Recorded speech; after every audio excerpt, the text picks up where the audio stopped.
We have one more Infinity Stone to collect. Let's see if he wants to jump on at some point. What? We've got one more Infinity Stone to collect. What? If he sees what's going on. I don't know. After his last post, I don't know. Really? Recently, I think it's yesterday, he came out and he said... He's like, stop inviting me to shit. No, he said, are we talking about Russ? Yeah. Okay, he came out... It's like that. If Russell's the king, he's the emperor. He's like, like he is the indie. He came on and he said, you don't need engineers. Because he was like, literally all you're doing, he's like, all I did that went 8 times platinum is I did the balancing of the levels of the sound. It's sound selection. And the fact that everyone's saying that you need engineers is bullshit. That's what he came out saying. Now, I know I address it and I understand what he's saying. He says it's about your taste and your ears. Well, I think this is what I will say to that real quick. If you're Russ and you've been recording yourself as long as Russ has, if you've been making music as long as Russ has, making a broad statement like that is kind of crazy because what you're paying for is taking their 20 years of mixing and recording experience and not having to do that work for yourself. Because I do think artists should learn to engineer themselves. And over time, you will get good enough to mix your own stuff, like at some point. Yeah, but then and then he's like, it's just about leveling things out and making it as loud as you want, whatever. But the thing is, like, everyone's like, but you use compression. There's compression on your vocals. Well, like, but again, EQ'd, you know. But again, I feel like that's one of those things where, because I've had this conversation with people where they're like, okay, well, I'll just go into my mixer or I'll just go into my interface or whatever, and I'm like, yeah, into your $15,000 mic, into your $3,000 1073, into your $4,000 CL1. Like, what are we talking about? Like, the engineering happened pre-recording. Like, you went in with compression and with processing. So, like, you can't say. But I think it's a little dangerous to say things like that because a lot of artists don't have that experience. They don't have the equipment. They don't have the ears just yet. They're starting out, and if you're saying, like, you know what, it really doesn't matter. And then also, in a way, kind of demeaning the position of an engineer, too, in a sense where it's not about... And the thing is, he came out with another post saying, I'm not shitting on engineers, but at the same time, it's like engineers are mixing for themselves. And the thing is, like... Some people are. Well, that's true for any profession. Yeah, like sometimes if you go get your tires changed at the wrong place, they're going to just... But I genuinely believe that, yes, you should learn the basics because you should be able to verbally communicate with the engineer what you want. But do you want to spend 10,000 hours learning a skill set, or do you want to be an artist? And it's almost like you should be training your ears anyways in general. He kind of cleaned it up in a post today. I know. And I want to say this because I made a post that was kind of responding to Nick D., and Mauricio. I don't know if you saw this the other day. I was like, hey, artists, stop listening to fucking podcasts. Like, they give really vague general statements that apply to, like, this many people. Yeah. The rest of you guys should not be listening to that information. I agree to that. I agree with that so much. Because I feel like, again, and Nick D was like, artists spend so much money, and I feel like that money could be better utilized. And I said in my video, if you're just starting out, if you're in your first couple of years, invest in one-on-ones to learn more things. Invest in a good microphone. Invest in learning the time into learning what you're doing on your own before you start dropping money on all of the marketing and blah, blah, blah, blah, blah. At some point, you're going to have to pay for something. But ideally, it's when you're already starting to make money. Yeah. But again, these podcasts will take these clips and these snippets. I even got to give it to you because I had the team post a specific clip the other day. And you said in the comments, this was for somebody that was really specific. Yes. The reason that we even posted that was because it was an interesting perspective. Yes. We didn't go, artists need to do this, because that's not how this works. But, I mean, there's no one size fits all anyways. There's no one size fits all. And especially because all of you guys are small businesses.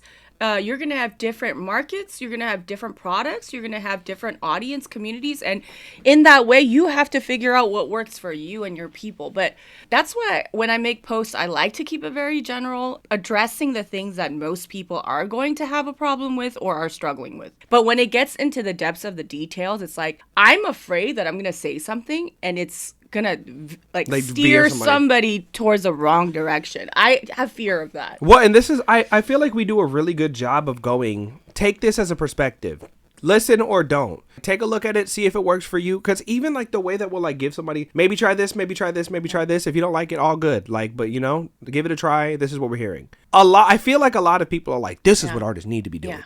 Well, okay, by the time you tell that information's already late. So you guys know. So I don't want to cut you off, but like another podcast on Managers Playbook, which I love Mauricio. Yeah, shout out to Mauricio. I shouted out Mauricio and Nick D too when I made it. He came out and he said, you're going to piss your audience off if you post too much. So you have to be very careful about da-da-da. Now, that advice is right for certain people. Yeah, this much people, like this many people. If Frank Ocean shit posted, we would probably get over Frank at some point. No, we wouldn't. We love Frank Ocean. But after that post, so many people sent me the said post and then asked, "Am I going to be pissing off my audience?" And I said, "You don't have an audience to piss off." Round of applause for Jane.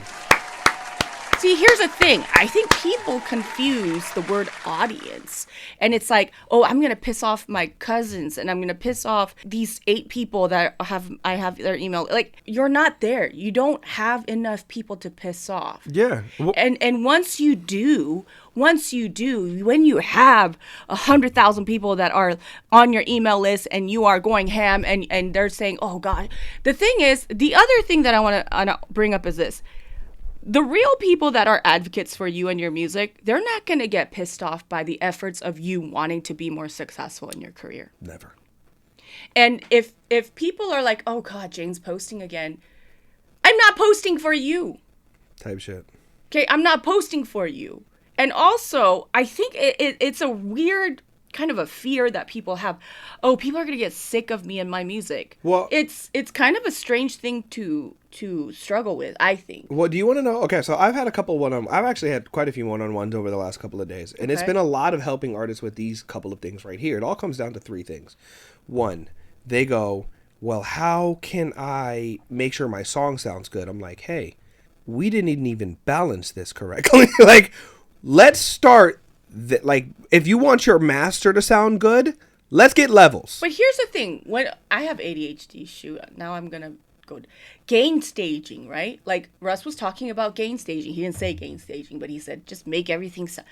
Artists don't know what's supposed to be louder than something else. But this is, again, to kind of combat that, like, to his point, to combat his point. When we're talking about getting a good mix, people are throwing effects on a beat or on sounds before we have levels, but we're trying to be creative before we clean. It's like trying to put your room together on top of trash.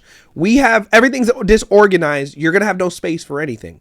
We first make levels so that we can go, okay, the kick sounds good about here. The snare sounds good about here. As I'm adding things, you are trying to keep to that original vision as much as possible in your mix. That's why you when you're doing your balancing, no effects. But that's the thing. At all. You know why I know this to be true? We listen to so many songs, and when the artist mixes it, the voice is always like hella loud. Or hella quiet. Most of the time, it's hella loud. I'll say this. Rappers, I don't know what y'all hate about yourselves, but y'all want y'all beats so much louder than you.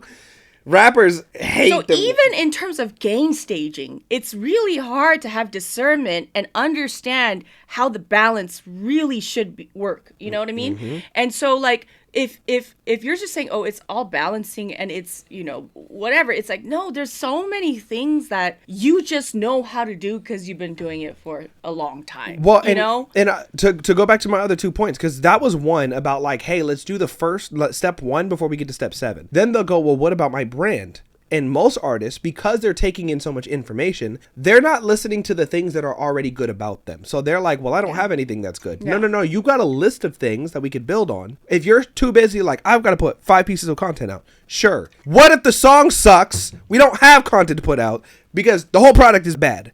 We have to first make good music. First thing. That comes with production. That comes with beat choice. That comes with mixing. We then go, okay, now that I've had this discernment with my sound, now we're going to do this with my look. Now we're going to do this with the effects that I put on, the filters that I put on, the way that I shoot, the angle that I shoot at. Yep. And those things, and this is the last thing, how it all ties together. Sonic and visual identity. And Jane talks about this so much that I feel like I can't even like if I'd be beating a dead horse at this point.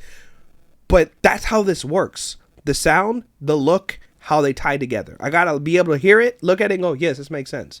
Even if it's like, oh, I didn't expect that to make sense, but it makes sense. Yeah. But again, I've made the same comment to like 4 different people in the last couple of days in these one-on-ones because you guys are listening to information that doesn't apply to you. You're like, well, I've got to roll out my next project. It's like, we haven't even picked the right kick drum yet. What the fuck are we talking about a project for? Let's pick the right kick. That's everybody. Then let's get a good mix. Then let's make a good song. That's everybody. It's fucking ridiculous, dude. And you know, I talk about the sequence of events, like how important that part is, because a lot of the times artists are worried about all the way over here when you're not even actually executing on the steps, the 10 steps before there. And then you're worried about this, but you're not working through these things. That's why I made that post yesterday about having leverage and what that really looks like on not fantasizing or idolizing the music industry, thinking that somebody over there on that side is going to come out and save you. And you're waiting. They're not. This is not how that works. And all you can do, what you can do with your hands is to build something with what you have. And I go back to La Russell. I just saw La Russell this past a couple days ago.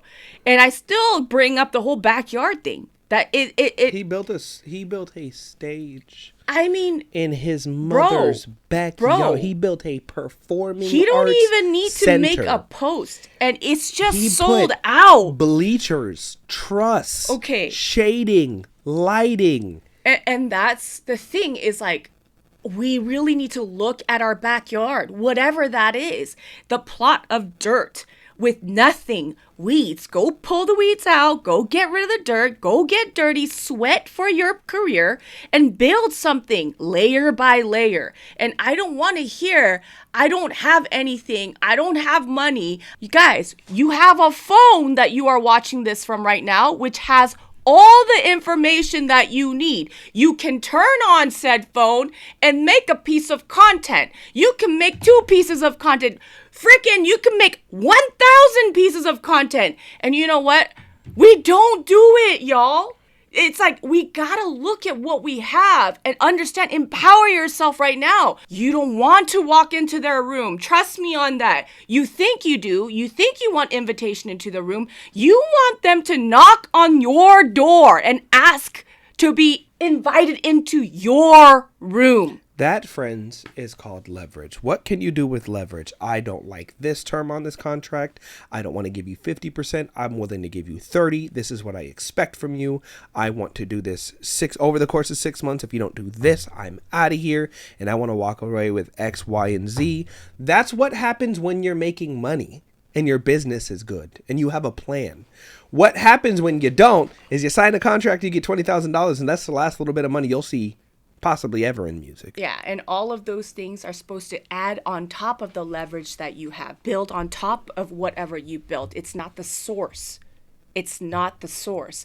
I want all of you guys to understand this right now. The reason why we are so passionate about what we do, why I get off a plane and drive 2 hours to come and listen to your music. Like, I'm here because I want you to know that this is the work that you need to do. You need to invest in your music. You need to invest in your career. You need to invest in your business. What you can do now is what you should be doing. No one's going to believe in your career more than you. Nobody should.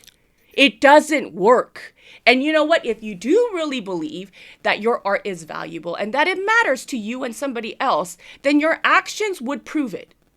You will get better. You will build. You will fail. You will get back up and you will try again. And you will be a good human being to those around you. That's it, guys. And to double down on the hard work part, I woke up at 5 a.m. to get up to edit, manage client stuff, do one-on-ones, drive to where I had to go pick up all the gear, drive all the way over here, set it up to be here with you. And I leave tomorrow to go to a whole nother state to go help somebody else do the same thing. The work that you see on here is like a 2% of our week. It's not even that. What it takes to do this at the rate that you want to do this at, y'all couldn't even handle it. On tour, radio show at 4 a.m. Oh. Dress rehearsal, gotta be on the bus, Because you got to go to another interview. Bus smells too. Bus smells like butt. Farts. Because somebody farted when they're not supposed to go to the bathroom. Just deadly farts. They know they're not supposed to go to the bathroom. Other biological farts from other people's butts. And then it's just mixture of farts. Then you got to grab something hopefully relatively healthy to get to the venue to sound check so that you could go back to the hotel so you could shower for the first time in 3 days.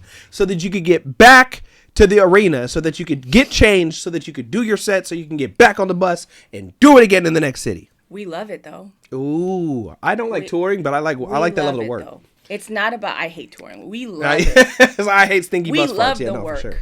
We love the pain, don't we? Yeah, we do it willingly. Like we don't have to do it. And here's the thing. Y'all are here because you care about your art. You're here because you know that your art belongs in other people's hands too. So if you really believe that, then you gotta build now. You have to be willing to actually start building with what you have, not wait for somebody else to give you something. And you think that's gonna change your life. It's not. You're gonna be waiting forever.